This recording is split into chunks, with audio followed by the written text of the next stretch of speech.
Hello, my name is Nick, and I'm doing my presentation on Publius Ovidius Naso, otherwise known as Ovid.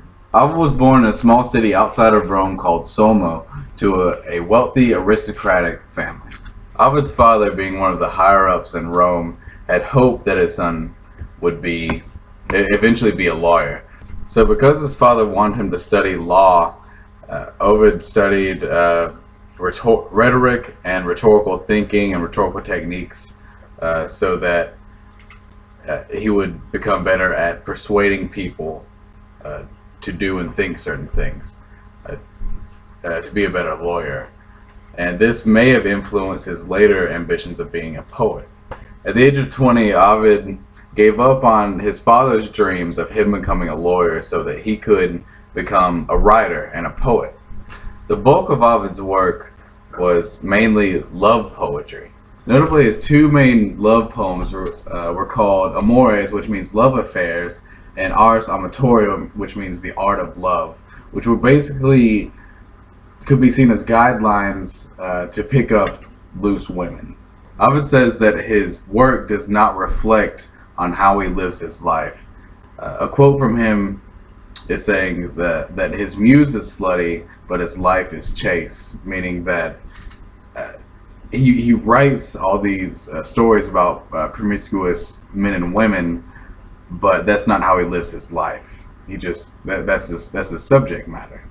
During the life of Ovid, Rome was ruled by the Emperor Augustus. Augustus, who wanted more traditional family values from the citizens of Rome, disapproved of these provocative stories about men and women. Eventually, in about 8 CE, Ovid was exiled from Rome into a town called Tomis, which was on the edge of the empire, which had no climate, no culture. Nobody spoke the language that Ovid spoke. No one spoke Latin. The reason Ovid was exiled was because he seems to have seen something that he wasn't supposed to see. He was already not in good terms with Augustus, with his love poems about adulterous behavior. In the Norton Anthology, it says that he seems to have walked in on one of Augustus' daughters, Julia, having some sort of adulterous act.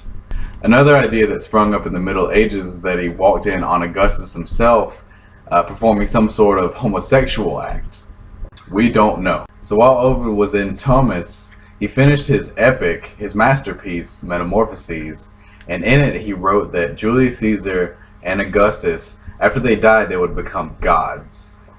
It's believed that this notion was to get back into good terms with Augustus so that he would be freed from exile and so that he would return back to Rome, to his home.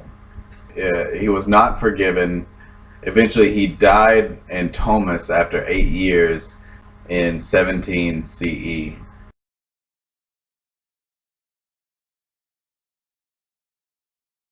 As I said before, Ovid was most famous for his love poetry, and in the Ars Amatoria, he gives advice to anyone who's trying to pick up women.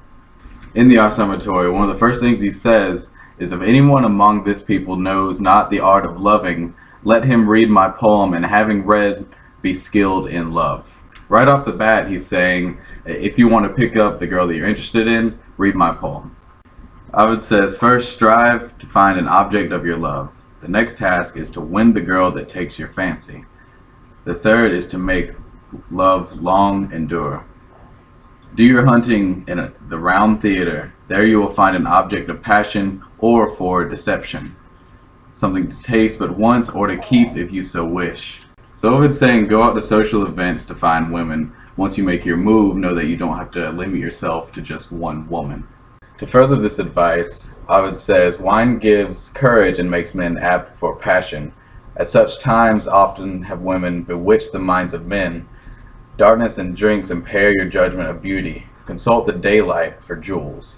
So he's saying that wine and alcohol helps you to become a little more looser around women, but to be cautious in how much you drink, because you may do something you might not have done if you were sober. He later says, take care first to know the handmaid of the woman you would win. Corrupt her with promises, corrupt her with prayers.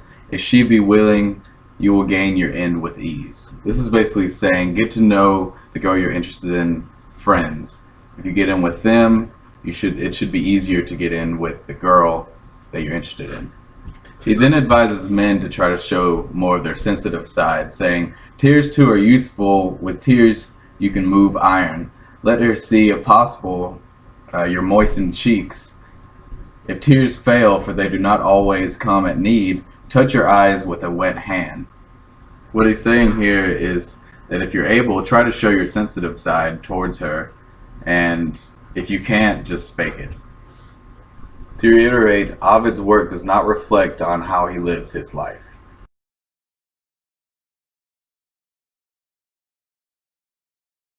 So arguably Ovid's most famous writing was Metamorphoses.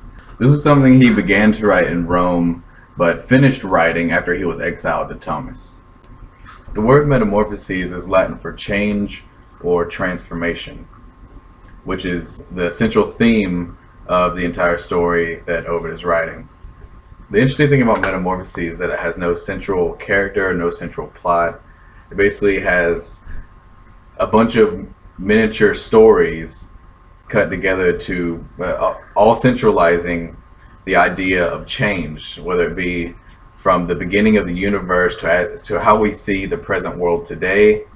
There's a story in Metamorphoses called Apollo and Daphne that talks about the battle between someone's sexual desires and someone's love for another person, and how these feelings can change over time. One of the more confusing things about Metamorphoses is that we don't really know if we should consider it an epic or not. It's set up like an epic. It's very long. It's written in hexameter, just like things like the Odyssey and the Iliad. But the Odyssey and the Iliad are formed around one central character, one central plot, whereas Metamorphoses does not have that. Its main subject is change, and it goes through a bunch of miniature stories to explain how things change. So Metamorphoses may not be considered an epic because it doesn't follow one central plot, but on the other hand, since it is set up like an epic, and we have the idea of there is a central plot. It's the universe. It's how things change. So you can say what's more epic than the history of the universe, and that being the central plot. In summary, Ovid was a Roman poet who was a great influence on the writers of the Middle Ages and the Renaissance, and was exiled by the Roman ruler Augustus because of his risky subject matter and for being at the wrong place at the wrong time. But throughout his life, he challenged critics of literature and provided his own unique style of writing.